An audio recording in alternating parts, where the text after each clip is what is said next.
안녕하십니까, 박훈탁TV입니다.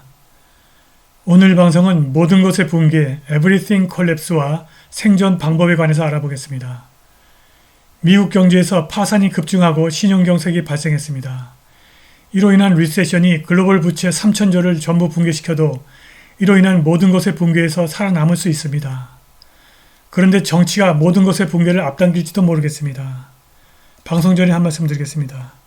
여러분들 잘 아시다시피 제가 해임 취소 행정소송 진행하고 있습니다. 광주가 제기한 터무니없는 손해배상 청구 소송도 준비하고 있습니다. 제가 매우 어렵습니다. 여기 후원 계좌 있습니다. 자율 구독료 부탁드리겠습니다. 홈디포의 CEO를 지낸 밥 나르델리가 미국 경제를 강타하는 더 많은 파산에 대해서 경고하고 국가부채 한도에 대한 합의를 지연시키는 의원들을 비난합니다. 많은 파산을 보게 될 것이다. 월마트가 직원을 해고하고 매장을 폐쇄했다. 엑센추어가 사람을 해고했고 아마존이 유통센터를 폐쇄했다. 엄청나게 복합적인 메시지가 있다라고 나르델리가 4월 14일 팍스뉴스와 인터뷰에서 말했습니다. 그는 현재 미국 경제의 복잡성이 내가 52년 동안 본 어떤 것과도 다르다고 말했습니다. 나르델리는 또한 상황에 대해서 확실히 걱정하고 있다고 말하면서 미국 부채 한도를 높이기 위해 의회가 협력하지 못하는 것이 기업에 부담이 된다고 비난했습니다. 전 홈디포 CEO는 많은 공공 및 민간 기업에서 재거 구축을 보고 있다고 말합니다. 그는 은행 붕괴가 모든 것을 무너뜨린 2007년부터 2009년까지의 상황을 지적했습니다.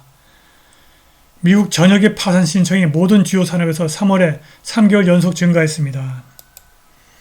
이는 2022년 3월 36,068건의 신청보다 17% 증가한 것이며 2021년 4월 이후 월간 파산 신청 건수가 가장 많습니다. S&P 글로벌 마켓 인텔리전스의 데이터에 따르면 3월 기업 파산 청원 건수는 71건으로 전월 58건에서 급증했습니다. 이는 2020년 7월 이후 월간 최고치이며 4개월 연속 증가세입니다. 뉴욕 연방준비은행의 최신 소비자 기대조사에서 신용 경색이 다가오고 있다는 징후가 나타났습니다.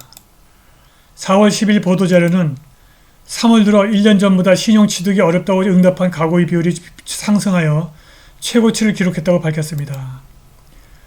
응답자들은 미래의 신용 가능성에 대해서도 더 비관적이었고 지금부터 1년 후에 신용을 얻기가 더 어려울 것이라고 예상하는 가구의 비율도 증가하고 있습니다.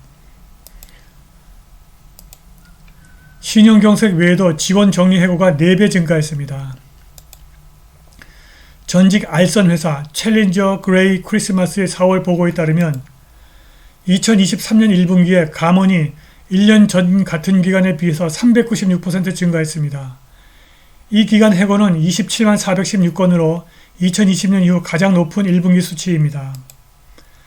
미국 경제의 신용경색은 계속 이어지고 악화될 것입니다.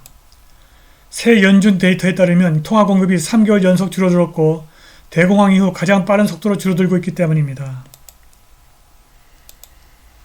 2월 M2, 현금, 어음, 은행 예금, 동전, MMF 등이 국가 경제 전반에 얼마나 유통되고 있는지를 나타내는 M2가 전년 동기 대비 2.24% 감소했습니다. 1월에는 M2가 전년 동기 대비 1.7% 줄었습니다.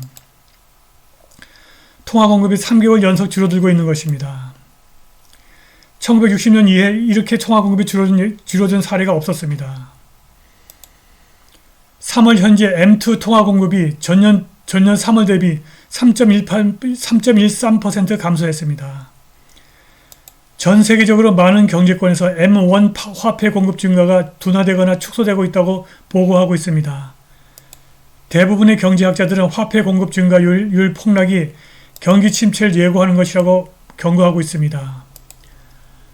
시티카 퍼시픽 캐피털 매니지먼트의 투자 고문 마이클 셰틀락은 우리는 대공황 이후 이렇게 통화 공급이 감소한 것을 본 적이 없다고 말했습니다. 화폐 수량 이론에 따르면 M2가 떨어진 후 6에서 18개월이 지나면 경제활동이 침체됩니다. 리세션을 예측하는 컨퍼런스 보드 경기 선행지표와 장단기 국채 수익률 스프레드는 이미 경기 침체가 시작되고 있음을 보여주고 있습니다. 왼쪽 그래프가 컨퍼런스 경기 선행지표입니다. 이미 이렇게 마이너스로 떨어졌고 오른쪽 그래프는 장단기 국채 수익률 스프레드입니다. 이미 지난번 경기 침체 그 수준보다 더 깊게 내려가 있습니다. 다가오는 리세션의 불가피한 결과는 글로벌 부채 거품의 붕괴입니다. 이것은 모든 것의 붕괴를 의미합니다. 도산한 스위스 은행 한 곳과 미국 은행 세 곳은 다가올 일을 미리 맛본 것일 뿐입니다. 미국과 유럽의 은행 시스템이 압박을 받으면서 모든 것의 붕괴, Everything Collapse는 역사상 한 번도 본 적이 없는 규모의 금융시장 붕괴를 일으킬 것입니다. 글로벌 금융 시스템은 국가에서 이 개인에 이르기까지 전 세계 모든 금융 주체에 도달하는 그물망이기 때문에 누구도 모든 것의 붕괴에서 벗어날 수 없습니다. 그렇다면 모든 것의 붕괴 또는 은행 파산이 어떻게 시작할까요? 아마도 점진적인 파산으로 시작해서 갑자기 동시다발적 파산으로 갈 겁니다. 점진적인 파산은 몇 개월 이상 지속될 수 있으나 갑작스런 동시다발적 파산 단계가 오면 공황 상태에 빠지고 끔찍한 손실은 더욱 악화될 것입니다. 모든 것의 거품은 부채 위기에서 옵니다. 왼쪽 차트에서 보듯이 글로벌 부채가 3,000조 달러인데 이것은 글로벌 GDP 20배 이상이고 분명히 세계에 큰 해를 끼칠 규모입니다. 모든 것의 붕괴, Everything Collapse로 서구은행이 유동성과 지급 능력의 압박을 받게 되면 역사상 한 번도 본 적이 없는 규모의 무지한 돈 인쇄를 하게 될 것입니다. 정부는 부채 문제를 해결하기 위해서 더 많은 부채를 창출하는 한 가지 해결책만 알고 있습니다. 돈을 무제한 찍어내는 것이야말로 터무니없게 들리겠지만 정부가 표를 사고 권력을 유지할 수 있는 유일무이한 방법입니다.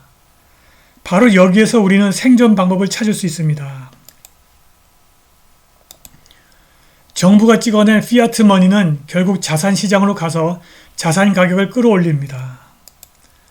신용이 C등급 이상이고 퍼와 PBR이 매우 낮은 소형 저가주를 매입해 두시면 이것의 가격 급등으로 모든 것의 붕괴에서 살아남을 확률을 높일 것입니다.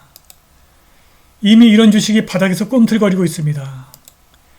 그런데 모든 것의 붕괴가 정치적 이유로 갑자기 찾아올지도 모르겠습니다. 공화당 하원의원 메카시 미 하원 의장이 미 역사상 처음으로 바이든이 부도로 갈 수 있다고 경고했습니다. 메카시는 공화당이 제시한 연방 지출을 획기적으로 줄이는 방법에 바이든이 서명하지 않으면 부채 상한을 높여주지 않겠다는 입장입니다. 바이든이 계속 협상에 응하지 않자 메카시가 최후 통첩을 했습니다. Make no mistake, the longer President Biden waits to be sensible, to find an agreement,